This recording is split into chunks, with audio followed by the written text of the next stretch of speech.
So this is the education for race day week. You've invested a lot of time and effort into your upcoming race. You want to be ready to perform to the best of your ability. All runners, from the first-time racer to the elite athlete, get nervous before race day.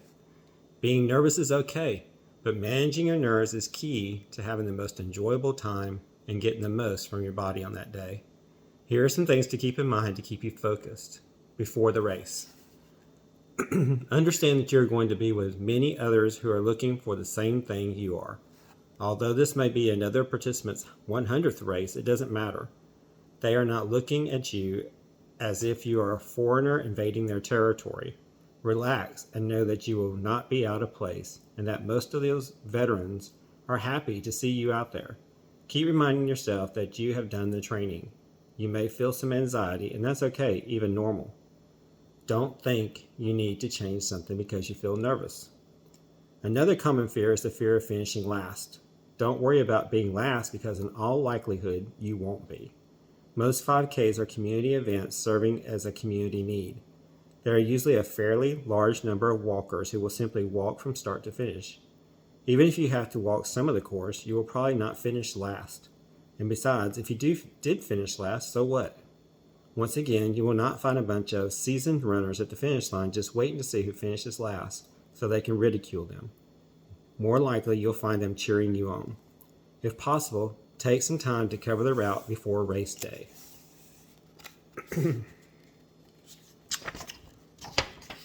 You will feel much more comfortable if you know where you're going on race day. People are often worried about missing a turn and getting lost. While this is highly improbable because there will be some runners around you and there will be volunteers on the course telling you where to turn, it will help to assuage the fear of going the wrong way and getting lost. It also lets you know if there are hills on the course and where they are so that you are mentally prepared for them when they are staring you in the face. It may sound crazy, but take some time to close your eyes and visualize your race day. Think about everything from getting up in the morning, getting your gear ready, getting to the race site, to the race itself. Picture yourself performing exactly to your goals. By doing this, you accomplish two things. You may think about things you will need for the race that you had not already thought about, and you will be more calm on race day because you have already run the race in your mind.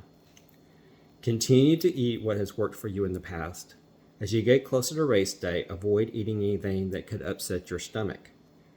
Someone may tell you to load up on carbohydrates before the race, but don't. Again, eat the food your body likes. Carbo loading, as it is called, is strictly for long races that are going to take over 2 hours. Don't try anything new in the days before a race. This is not the time to start wearing a new pair of shoes or new gear. Stick to what you know works and feels good to you. Don't buy a new outfit to wear for the first time on race day. If it doesn't fit properly and causes chafing, you want to find out before race day. You don't want to take a chance on letting anything interfere with having the best experience possible. Get off your feet as much as possible in the days leading up to the race. Don't go out and mow the lawn or start that new painting project the day before the big day. Get everything you will need ready the night before the race. What is the weather going to be like on race day? Make sure you have proper clothing and take extra. Will you need gloves or a hat? Is the temperature going to change significantly on race morning? Do you have something comfortable to wear after the race? A dry t-shirt feels great after the race. In some cases, you will be able to pick up your race packet the day before the race. If you get your hands on your race bib before the race, go ahead and pin it onto the shirt you plan to wear in the race. Make sure you write your name and emergency contact on your bib just in case. Get it all together and ready to go so that you only have to pick up your bag as you head out the door. It will eliminate the stress that comes from realizing you can't find the shirt you want to wear in the race. A couple of things you may want to pack are a trash bag and some tissues. The trash bag can be used for several things, including sitting on wet grass. And you don't want to be at a restroom only to find out there is no paper. Be prepared. Then race day. Once the big day arrives, don't eat anything heavy that could cause stomach issues. Avoid high fiber foods and fatty foods. If you normally eat a large breakfast, don't do it on race day. Keep it light. If you didn't sleep well the night before the race, don't worry about it. More than likely, it will not affect your performance. Good rest in the week prior to the race is much more important. Set your alarm on race morning to allow plenty of time. Set your alarm on race morning to allow plenty of time. You can catch up on any lost sleep after the race. You can avoid some stress by getting to the race location early. You will want to have time to pick up your race number and write your emergency contact information on it if you haven't already done it. Go to the restroom and get warmed up. If you're running with a group, you may want to meet so that you can take a before photo. Designate someone somewhere to meet so you're not trying to round everyone up at the last minute. You should have plenty of time for everything you need if you arrive an hour before the start. Running a race will sometimes change our stride and just enough to cause chafing in areas where we never chafed before. It's not a bad idea to take precautions by purchasing an anti-chafing agent and putting some under your arms or inside of your thighs, around the jog bra area, and on your feet. You may not need it, but it's better to have it and not need it than to need it and to not have it. A common race mistake is dressing too warmly for the race. You're going to warm up once you begin to race. Dress as if it were 20 degrees warmer than it is. If it is a very large race and you need to stay warm while walking to the start, this is a great place to use that trash bag. Cut a hole in the bottom and put it on upside down so that your head is sticking out the hole you created. You will be amazed how warm this will be, particularly if it is windy. You can take it off just before the race begins. Set a goal for the race, but have a backup goal in case conditions are poor or you just have a bad day. Having something to shoot for will keep you on track and motivated for the entire race. It doesn't matter what those goals are. You may want to try to run a particular time or maybe just run the entire distance without stopping. Your secondary goal could be a different time, or to walk no more than a few minutes. They are your goals.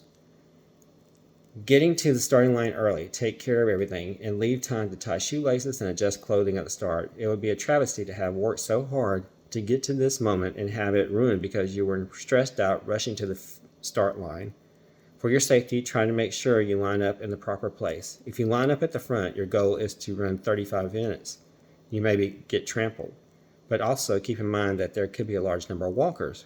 If so, you don't want to line up behind them and have to weave in your way through them at the start.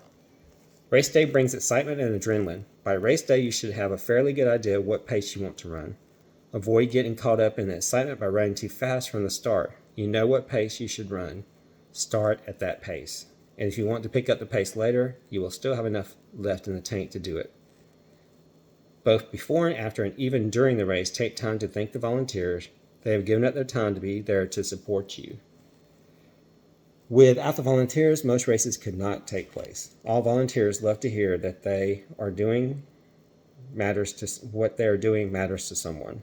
Be that someone. Keep moving. If you take water at a water station, there will be people behind you as you take a cup. Grab yours and move forward and away from the area so that you're not an impediment to someone else. Do this at the finish too. Don't just stop when you cross the line. Again, there are people behind you and you don't want to get in their way. Keep walking and let your heart rate come back down slowly. Don't sit down as soon as you can. You feel much better the next day if you keep moving and take time to stretch. After the race, most races have food at the finish. Try to find something with a mix of protein and good carbohydrates to help you recover better in the few days following the race. Consume those calories within 30 minutes of your finish time. Sports recovery drinks, energy bars, or fruits like bananas are great for recovery. Just remember to avoid being a glutton. Yes, the food is there for you, but make sure there's enough for everyone. Get warm if it is cold outside. Your core body temperature will fall quickly once you stop. Take a dry shirt out of your well-prepared race bag and replace your wet, sweaty one. You'll feel better and stay warmer. If it is a large race and you are running with a group, make sure you have discussed where the group will meet after the race. You don't want to walk an extra couple of miles searching for your friends after you finish running. Don't be surprised when you're sore the next day. You can get over the soreness more quickly by doing something active. Do something low impact like swimming, cycling, use an elliptical machine, or even go for a walk. Keep it very easy. After a few days off from running, get back to it. Paul compared our faith with a race in Hebrews 12, 1-2. Therefore, we also, since we are surrounded by so great a cloud of witnesses, let us lay aside every weight and the sin which so easily ensnares us, and let us run with endurance the race that is set before us, looking unto Jesus, the author and the finisher of our faith, who for the joy that was set before him endured the cross, despising the shame, and has sat down on the right hand of the throne of God. God wants us to be prepared for our daily battles by remaining faithful to him, and he wants us to understand that our lives are not 100-meter races, they are marathons. We need to focus on all the little things it takes to enable us to live for him, just like we have to prepare for the 5K race we are running. The difference is that there are eternal consequences for the most important race we will ever run. The quote for the week: praise God and tell others about your goofy looking shirt. Mitchell Hollis is talking about the Run for God t-shirts. So I will see y'all in a little while.